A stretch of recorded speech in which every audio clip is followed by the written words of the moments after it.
আসসালামু আলাইকুম দর্শক, এখন সবচেয়ে একটি বড় আলোচনা যে মুসলিম দেশ হয়েও জর্ডান কেন ইসরায়েলের পাশে। এটি নিয়ে নানা দিক থেকে রিপোর্ট হচ্ছে, নানা বিশ্লেষণ হচ্ছে।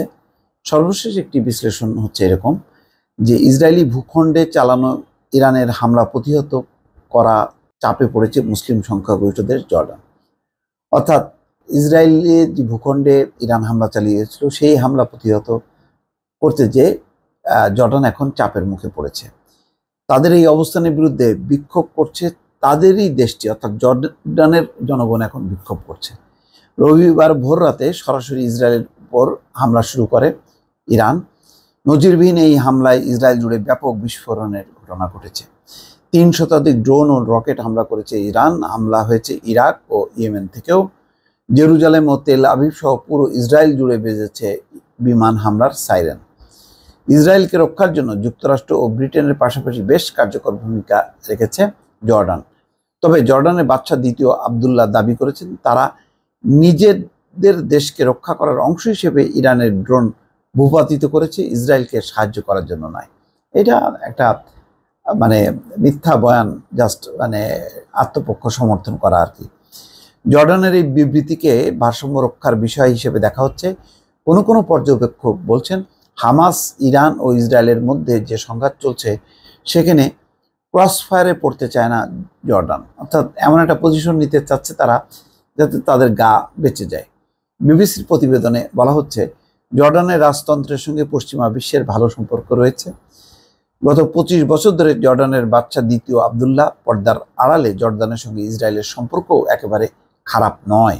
ইন্টারন্যাশনাল ইনস্টিটিউট অব স্টাডিজের গবেষক এমিলি হোকায়েম বলেন, জর্ডান প্রমাণ করতে চেয়েছে যে তারা আমেরিকা এবং ইসরায়েলের ভালো সহযোগী, কিন্তু এই বিষয়টি নেতানিয়াহুর কাছ থেকে আশা করা যায় না। অর্থাৎ সে যে ইসরায়েলের সহযোগী এটা নেতানিয়াহু এই ব্যাপারে কোনো রেসপন্স করে না। গাজায় হামলা বন্ধ, পশ্চিম তীর ও জেরুজালেম উস্কানি বন্ধ করার জন্য আম্মানের অর্থাৎ জর্ডানের আহ্বানে নেতানিয়াহু কোনো সাড়া দেবে না। ভৌগোলিকভাবে জর্ডানের অবস্থান এমন একটি অবস্থা রয়েছে যে ইরান এবং ইসরায়েলের মধ্যে কোনো যুদ্ধ শুরু হলে সেটির সবচেয়ে বড় প্রভাব পড়বে জর্ডানের উপর। যুক্তরাষ্ট্রভিত্তিক আটলান্টিক কাউন্সিলের মধ্যপ্রাচ্য বিষয়ক উপপরিচালক মাসুদ মুস্তাজাবি বলেন, ইরান ও ইসরায়েলের মধ্যে এই উত্তেজনা যদি পুরোপুরি যুদ্ধের রূপ নেয় তাহলে এখন যাদের ইসরায়েলের রক্ষাকর্তা বলে মনে করা হচ্ছে তারাও একসময় আক্রান্ত হবে এবং সেই যুদ্ধে তাদেরও টেনে আনা হবে। তিনি বলেন, জর্ডানে বিপুল সংখ্যক ফিলিস্তিনি শরণার্থী, ভঙ্গুর অর্থনীতি এবং ঝুঁকিপূর্ণ ভৌগোলিক অবস্থান এসব কিছুই তাদের জন্য চিন্তার কারণ। তো মোট কথা বোঝা যাচ্ছে যে জর্ডান হচ্ছে এমন একটা অবস্থানে আছে যে বলা হচ্ছে যে জর্ডান প্রকৃতপক্ষে একটা চিকন সুতোর উপর দিয়ে হাঁটছে। একদিকে যুক্তরাষ্ট্র ও ইসরায়েলের সঙ্গে তাদের কৌশলগত সম্পর্ক টিকায় রাখতে হচ্ছে, কারণ আর্থিকভাবে দুর্বল জর্ডান নানা ধরনের সহায়তার জন্য যুক্তরাষ্ট্র ইসরায়েলের উপর নির্ভর করতে হয়।